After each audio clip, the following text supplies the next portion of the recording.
Jumpa lagi dengan saya, selamat malam. Jadi Pox, hari ini saya ingin membagikan opini-opini saya tentang bagaimana cara menjadi kaya. Ya, mulai dari nol. Nah, di sini dalam video kali ini saya ingin berbicara secara santai aja ya, tanpa durasi, tanpa teks gitu, tanpa persiapan, ini ngalir aja ya. Jadi kita akan membahas cara menjadi kaya. Kenapa saya memilih untuk fokus ke pembahasan ini? Karena saya perhatikan tuh di internet, di sosial media itu banyak sekali itu video-video populer yang membahas tentang cara menjadi kaya. Mengapa itu benar-benar dicari? Ya, mengapa? Saya tahu kenapa. Karena di Indonesia saat ini sayangnya kesenjangan itu sudah sangat tinggi. Ya, senjang sekali dari orang yang kaya dengan orang yang tidak kaya, itu kesenjangannya jauh. Sehingga bagi orang yang kaya, hidup ini enak sekali di Indonesia. Sebaliknya bagi yang tidak, ya, sangat disayangkan. Kemudian daripada itu, oleh karena itulah mengapa topik cara menjadi kaya itu saya perhatikan sangat populer, dikarenakan desakan untuk menjadi kaya itu di Indonesia saat ini itu sangat menggiurkan. Karena ketika kamu kaya, kamu hampir bisa melakukan apapun. Itu kenyataannya, tragic truthnya itu ya. Memang menjadi kaya di era saat ini sangat menyenangkan bagi ya ini jujur ya kan, bagi orang yang mencapai itu ya sangat menyenangkan. Coba kalau kita bandingkan di negara yang kesenjangannya tidak jauh, itu orang itu tidak mengincar jadi kaya, tapi gimana cara menjadi tokoh yang dihormati, menjadi guru yang hebat, menjadi dokter terbaik, menjadi seorang pengacara yang membela kebenaran gitu, menjadi CEO perusahaan yang mampu membuat perusahaan sakit pun menjadi sembuh dan sukses. Bagaimana menjadi seorang leader yang mampu menyelamatkan banyak warga dari kemiskinan, dari ketidakadilan. Itulah tujuan hidup orang-orang di negara yang kesenjangannya itu kecil. Nah, di tempat kita ini tragic truthnya adalah saat ini kesenjangan sangat jauh, sehingga orang-orang itu berlomba untuk mencapai itu ya tadi, itu mencapai menjadi kaya. Kenapa dia menjadi kaya? Karena saat dia punya itu enak banget hidupnya ya. Tapi itu tidak bagus. Itu bakal kita rubah kalau kita nanti punya masa, kita jadi kuat, kita jadi besar. Indonesia kesenjangannya akan turun ya. Kesenjangannya itu ada tapi tidak besar. Oke, dah 3 menit 57 detik pembukaan. Kan santai aja. Jadi sekarang kita bahas ke inti ya. Intinya adalah bagaimana cara menjadi kaya tadi ya. Pertama, tadi yang di short sudah saya terangkan. Pertama itu kita tuh harus punya penghasilan dulu ya kan. Kemudian setelah punya penghasilannya itu nggak bisa lebih kecil daripada kebutuhan hidup. Misalkan kebutuhan hidup kamu tinggi tuh, kamu sandwich gain misal, atau banyak ya sandwich gain, banyak nanggung keluarga dan lain-lain. Pastinya apabila penghasilan kamu ngepas ya, kamu gak akan bisa jadi kaya ya, bakal di situ aja stagnan. Artinya ketika kamu punya penghasilan yang lebih besar daripada pengeluaran, itu yang pertama dibidik itu ya. Langkah ke-1 itu adalah mendapatkan penghasilan yang lebih besar daripada pengeluaran kamu. Itu nomor 1. Nomor 2, lebihnya tadi tidak boleh diboroskan.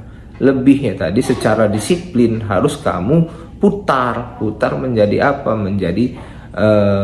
Menjadi multiplying gitu, menjadi pengali, menjadi BBM kamu, menjadi apa bahasanya itu, bahan bakar kemajuan kamu, jadi surplus tadi jadi bahan bakar peningkatan aset kamu. Artinya misal surplusnya tadi kamu tabung, terus kamu puter, kamu hire beberapa karyawan, kamu bisnis UMKM di sini, trial error, kemudian menghasilkan penghasilan lagi, ditabung lagi, diputer sampai jadi kaya. Itu salah satu jalan, bukan satu-satunya jalan. Kalau kamu tadi kerja, ya kan, dapat penghasilan kerja, kemudian kamu naik juga levelnya dari bawah ke tengah, kemudian jadi kepala, itu kan juga bisa juga seperti itu. Cuman lihat situasi saja. Ada tempat yang memungkinkan kalian naik tangga dengan cepat, itu perusahaan swasta misal, atau ya yang dengan adanya skill kamu dijamin bisa naik. Tapi ada juga yang kenaikannya lambat, senioritasnya kental, hierarkis, kepangkatan itu lambat. Jadi kalau lambat, maka kamu harus cari jalan lain. Yang tadi surplusnya diputer, kemudian dapat uang, kemudian diputer di bisnis, kemudian menghasilkan uang lagi, ditambah menjadilah tercapailah impianmu tadi ya. Itu garis besarnya.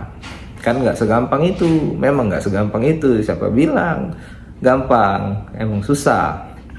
Kita tarik lagi ke belakang ya.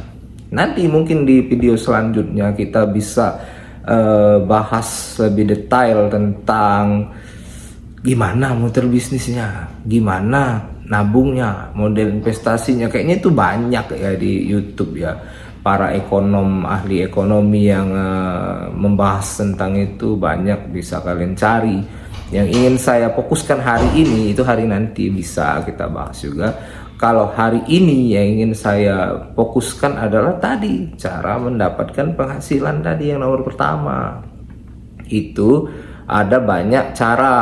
Cara yang paling populer dan paling umum ya adalah dengan cara sekolah dengan baik, kemudian kamu petakan tempat-tempat enak itu yang bisa menerima kamu secara adil, tinggal ikut tes kamu bisa masuk ya, dan kamu belajar keras untuk bisa masuk ke sana, bekerja keras untuk bisa masuk ke sana.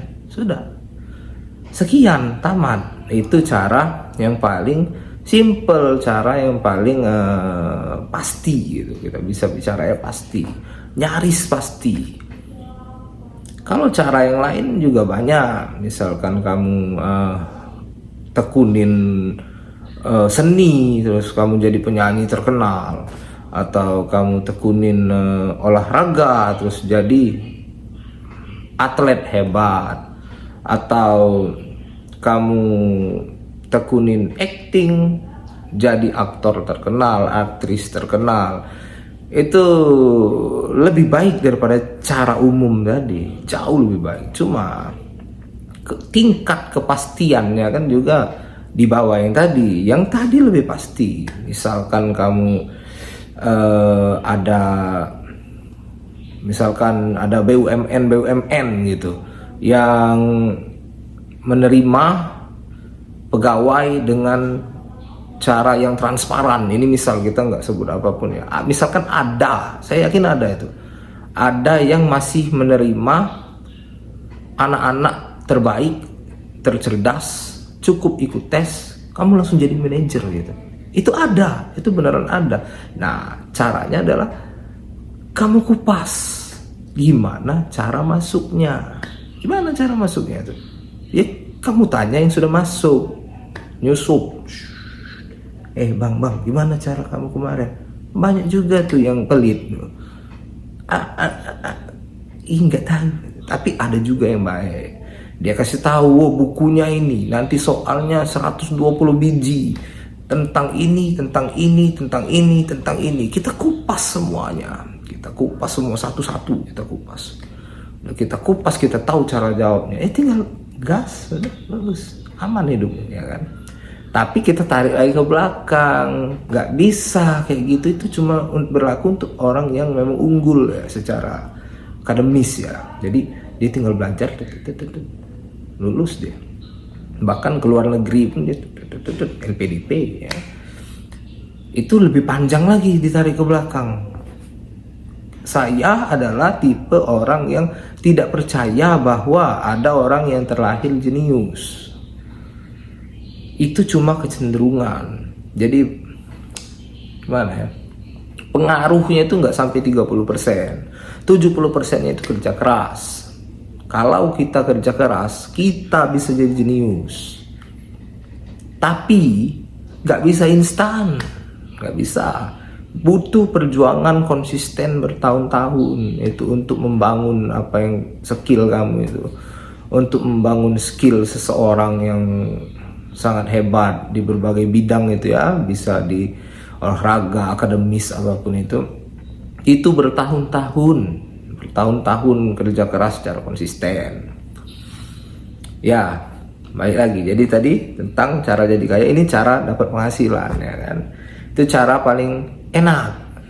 Ada cara yang lebih nggak enak, ada bahkan bukan nggak enak, maksudnya cara yang umum gitu. Kalau tadi kan umum ya, umum, tapi ada yang lebih umum lagi. Cara umum dan enak tadi itu adalah ikut tes lulus, langsung dapet posisi-posisi enak itu di perusahaan besar multinasional, gajinya 30 juta lebih gitu sebulan. Ya karena dia pinter, dia 12 tahun sekolah itu, dia tahu harus apa, kemudian dia ikut tes, kemudian dia lulus, dia kaya. Itu pun belum tentu kaya, karena itu tadi kan, itu tahap 1 dapat penghasilan, tahap 2-nya penghasilan harus lebih besar daripada pengeluaran. Gimana kalau pengeluarannya lebih besar? Misalkan dia diterima kerja di luar negeri gitu, gajinya puluhan juta sebulan, tapi dia homesick terus, mau pulang terus, itu kan pengeluaran jauh lebih besar daripada penghasilan. Artinya itu baru tahap 1 dapat penghasilan itu. Tahap-tahap lain itu gampang dibilang ya, gampang diomongin, tapi susah untuk diterapkan. Bagaimana surplus penghasilan, hemat, nabung, itu gampang diucapkan, susah diterapkan.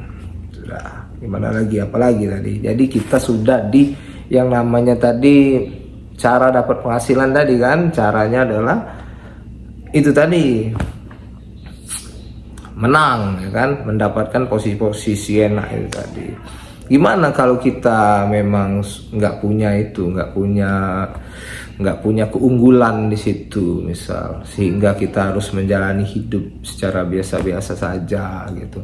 Kita terlanjur umur udah 18 tahun tuh, terus matematika kita angak-ongok gitu, nggak secanggih mereka, nggak secanggih anak-anak paling pintar se-Indonesia itu misal. Ya kalau itu sudah, kalau ya katakan kalau masih 10 tahun ya belajar ya kan, bisa itu dikejar itu. Kalau udah 18 tahun ternyata kemampuanmu tuh memastikan dirimu tuh nggak mungkin bisa ya kan, maka pakailah cara umum. Maksudnya kamu kerja, jangan pilih-pilih, bisnis kecil-kecilan, jualan apapun, jualan dapat untung, jualan dapat untung, puter otak, jualan dapat untung, jangan malu. Sudah dapat penghasilan kan, walaupun nggak segampang yang cuman duduk tadi. Yang tadi cuman duduk, dia dapat gaji bulanan, cuman ngerjain kerjaan manajerial gitu di perusahaan besar gitu. Dia cuman gini buat presentasi, kemudian gajinya besar, lebih besar daripada kamu yang bolak-balik jualan, ya kan? Memang berat, tapi semuanya sama, karena itu cuma tahap 1. Penghasilan itu cuma tahap 1. Yang lebih menentukan menjadi kaya atau tidak itu tahap 2, tahap 3. Gimana caranya penghasilan tadi lebih besar daripada pengeluaran kamu, yang mana pengeluaran kamu berarti harus ditekan gitu. Disiplin, tidak FOMO gitu. Terus bagaimana uang yang surplus tadi kamu investasikan secara benar sehingga bisa melipat gandakan kekayaanmu. Yang nomor 1 tadi, ya nggak mesti juga kita harus jadi yang terbaik terus di posisi enak, ya kan? Itu kan cara paling enak, bukan cara umum. Nah, kalau cara umum itu ya dengan cara bekerja atau berdagang. Surplus lagi, dapat penghasilan, diputer. Nah, gimana kalau ini kita lanjut lagi ya. Cari kerja susah, Pak. Gimana, penghasilan aja nggak ada, nggak mungkin kami punya cita-cita menjadi kaya. Ya harusnya evaluasi apa yang membuat kamu tidak mendapatkan pekerjaan. Apakah pesaingnya yang jauh lebih bagus daripada kamu? Apakah kamunya yang kurang mencari lagi di tempat lain, kurang informasi? Atau saya sudah melakukan semuanya. Ya, itulah masalah negara ini. Jumlah lapangan pekerjaan yang tersedia dibandingkan jumlah orang yang ready untuk bekerja, fresh graduate, itu lebih banyak jumlah yang nyari kerja daripada lapangan kerja. Itu bisa dibahas nanti di tempat lain. Saya tahu itu apa masalahnya, itu di mana, itu saya tahu. Oleh karena itu saya buat Box Strata ini, bos, ya kan? Saya butuh masa untuk mengangkat saya sampai ke atas. Di situ nanti biar saya aja yang benerin negara ini, oke? Ini panggilan jiwa, bukan nyari duit. Ini panggilan jiwa saya, karena saat ini Indonesia tidak aman,